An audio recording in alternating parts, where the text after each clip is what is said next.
Gracious God, we give you thanks, O Lord, for gathering us in this place, in this moment, and at this time, O Lord, to hear and to respond to your ancient words.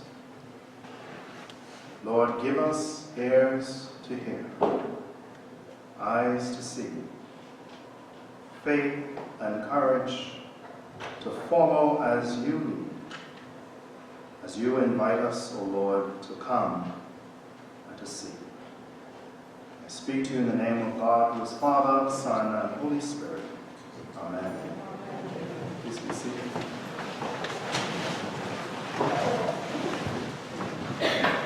Philip found Nathanael and said to him, "We have found him about whom Moses in the law and also the prophets wrote, Jesus, son of Joseph from Nazareth."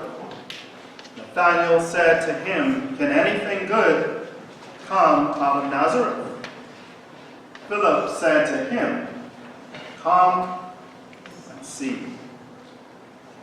Having grown up within the Anglican Church, I can now look back at my Christian journey and see that my call to deeper faith and discipleship, indeed to this present form of ministry within the church, did not happen in a single moment.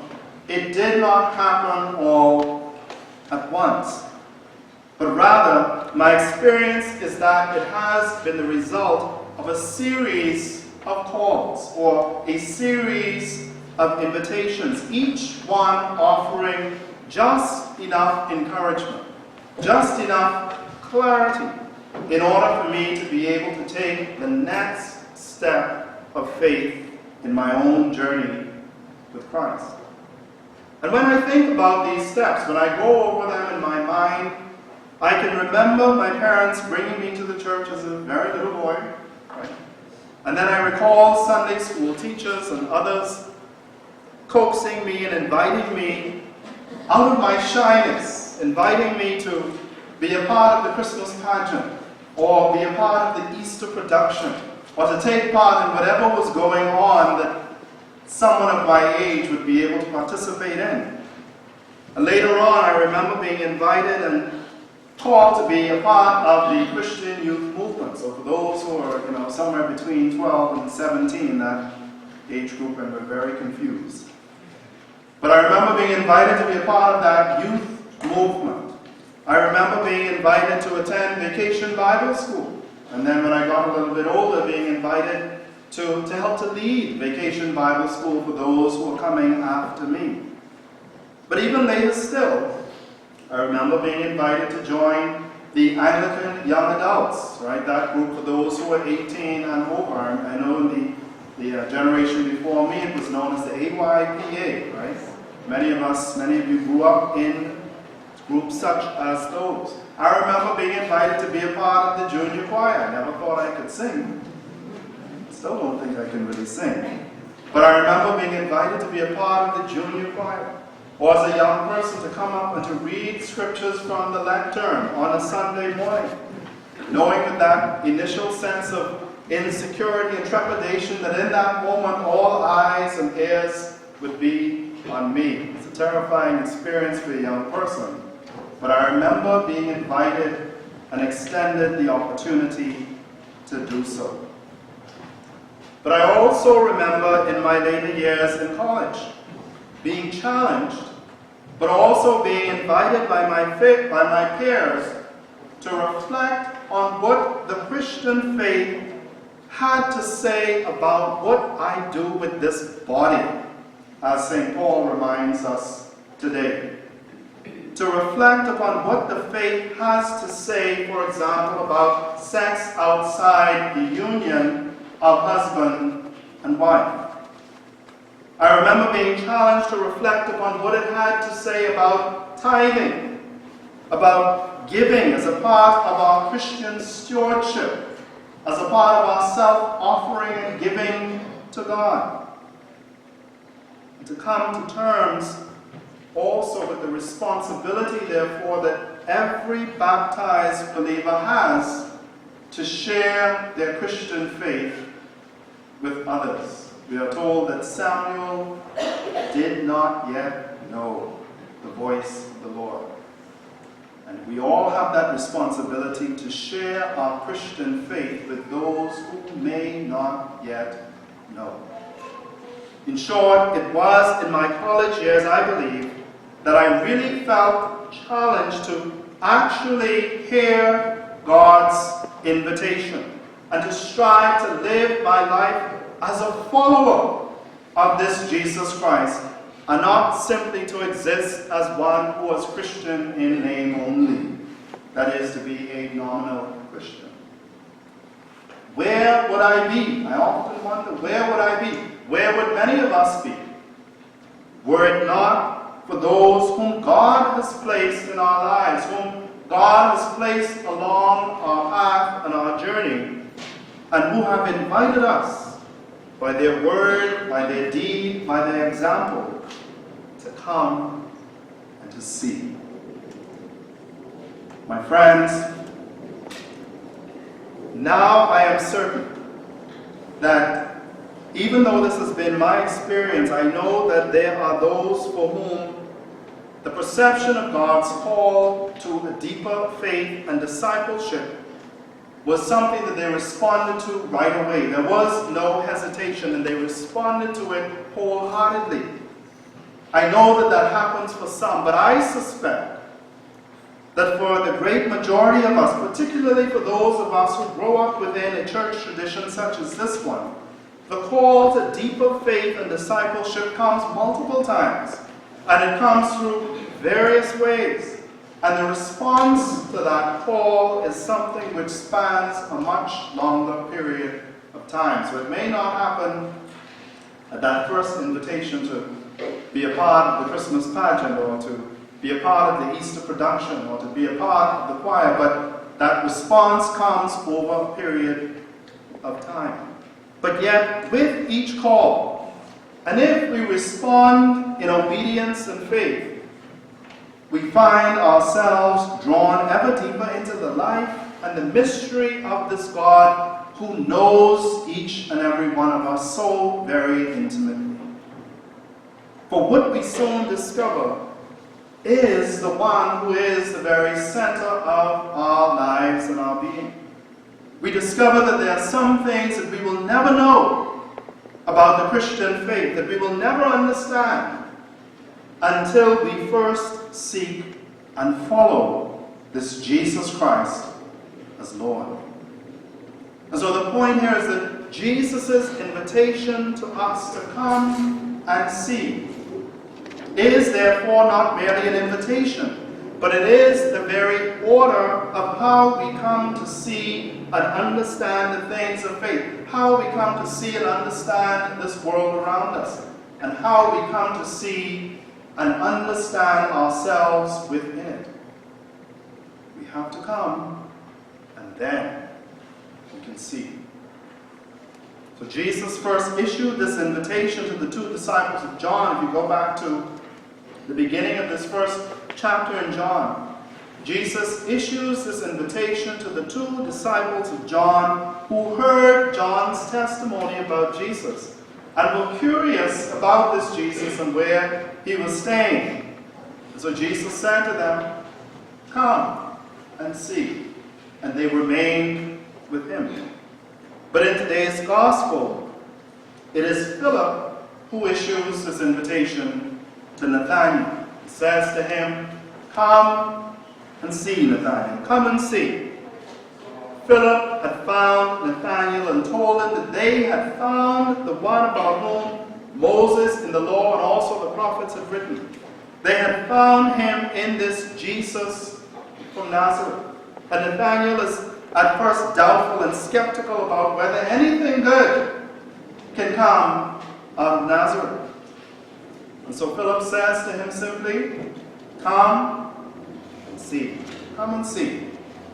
And of course, when Nathanael finally meets Jesus for himself, when he finally comes to Jesus and meets him for himself, he realizes very quickly that he is in the presence of the one who is none other than the Son of God. the one who is the King of Israel. Jesus said to Nathanael, I saw you under the fig tree before Philip called you. So not unlike the psalmist, whose words we said just a moment ago, Nathaniel discovered very quickly that he was in the presence of this God who knew everything about him. This God who could see him no matter where he was, inside and out. This God who knew his sitting down and rising up. This God who knew and discerned his thoughts from afar. He knew he was in the presence of this God who was acquainted with all his ways. This God who knew every single word, even before it left his tongue. My friends, this is often difficult to wrap our minds around, but this is the God whom we serve. This one who has such deep and profound knowledge of each and every one of us. When Nathanael met Jesus for himself, he realized very quickly that he was in the presence of Israel's God who knew him on all his days, even before he was formed in the womb. No mistakes. Even before he was formed in the womb. And so the fact of the matter is that this God whom Philip and Andrew and the other disciple claimed to have found was in fact the God who had first found and known them. So what is it that because we all received this invitation, what is it that we are being invited to come and see in this Jesus Nazareth? We are being invited to come and see that our life, human life, is no life when we try to live it apart from the one who is our God and Creator. For his knowledge of us, his knowledge of who we are and who we should be, is so much more profound than the knowledge that we can ever have even of ourselves. So we have to come to him to know who we are. There is no life in this world that is life apart from him. We are being invited to come and see that we have not even begun to live. We have not even scratched the surface until we have received God's own life-giving Spirit, which he so desperately desires to pour into the center of our very being. We are being invited to come and see, my friends, that true and abundant life begins when we heed his call to follow him. And when this is not just a call, but when we try indeed very hard in his strength to follow him. Because just like those two disciples, if we remain with him, we are gloriously transformed by him. We are made a new creation. And friends, let me say this to you this morning, that there is no greater pursuit, no more single or worthy pursuit in this world than to follow and to seek after him. The scriptures remind us, what shall it profit you if you gain the whole world, but yet forfeit your soul? What does it profit? So coming to see is for us like coming home. It is like the prodigal son returning home to what he anticipated would be a life of servitude to his father. Father, I am no longer worthy to be called your son. Make me as one of your hired servants. Only to discover that when he got there, what he actually came home to was nothing less than the profound grace and joy and love and glory of God. What are we running from? My friends, this invitation to come and see is not just for us. But just as Jesus issued this invitation to his disciples, and they in turn issued it to others, so too he issues it to us. And each and every one of us is invited. We are entrusted with the ministry of issuing that invitation to others. And so there are many within the communities in which we live, many in the places in which we work or go to school, There are those within this very community of Downsview, perhaps even those in our own homes, in our own families, to whom we can and are called to issue this invitation. You want to meet someone? You want to meet this Jesus? Come and see. Just come and see. We may or may not know something about those whom we may approach to invite. But guess what? That should never stop us. Because the psalmist reminds us that what is more important is not what we know, but the fact that that person is known so deeply and so profoundly by God. God knows where they have come from. God knows where they are. God knows what they may be going through. And his desire for them is the same as it is for us, that they too should come and see. Just come. Test him out. Test and see. Taste and see. Seek and find. Come and follow.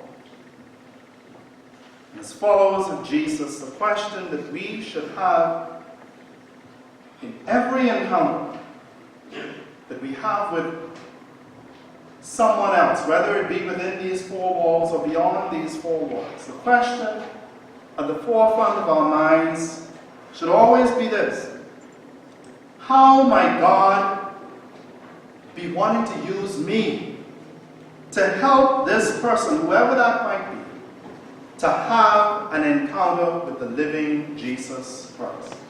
Because that is what we're here to do. How might he be using me to help them to move beyond whatever skepticism they may have, whatever hesitation they may have, in order to take that next step of faith, in order to come and to meet Jesus?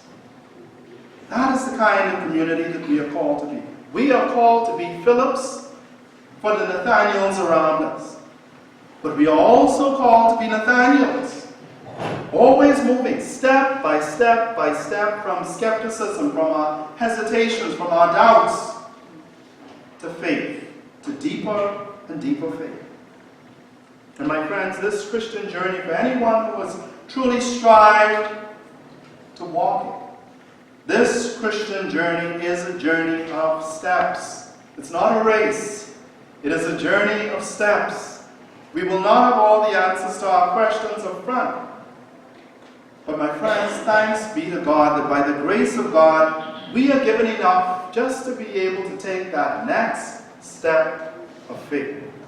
And we are given the assurance that this one who calls us is the one who also leads us, the one who also goes with us. So we don't go alone, but he gives us enough that we can come and see, seek and follow. And so it is my vision, it is my hope and my prayer that we will be the kind of community, the kind of gathering, the kind of church into which people may come, gather with us on a Sunday, that they may come and see Jesus, that they may come and meet him. But it will only happen when this invitation to come and see is rooted and grounded in everything that we do. Grounded in our worship, in our singing, in our conversations, in the way that we relate to one another, in the way that we give of ourselves, of our time, of our talents, and of our treasures, in the way that we offer ministry to young persons like myself many years ago. The invitation to come, try it out, come and see. The way in which we engage in outreach, and reach out to those in our community, in our homes, those where we work. How might God be inviting us? How might he be using us to help those around us to have an encounter with the living Christ? So this invitation to come and see, it needs to be rooted at the center of our own lives. For what Jesus says to Andrew, to the other disciple, what Nathaniel said, what Philip said to Nathaniel, is It's the same thing that Jesus now says to us. Come and see. Come and see for yourself. He is saying to us today, come and see. So the question for us is, will we come? Will you come?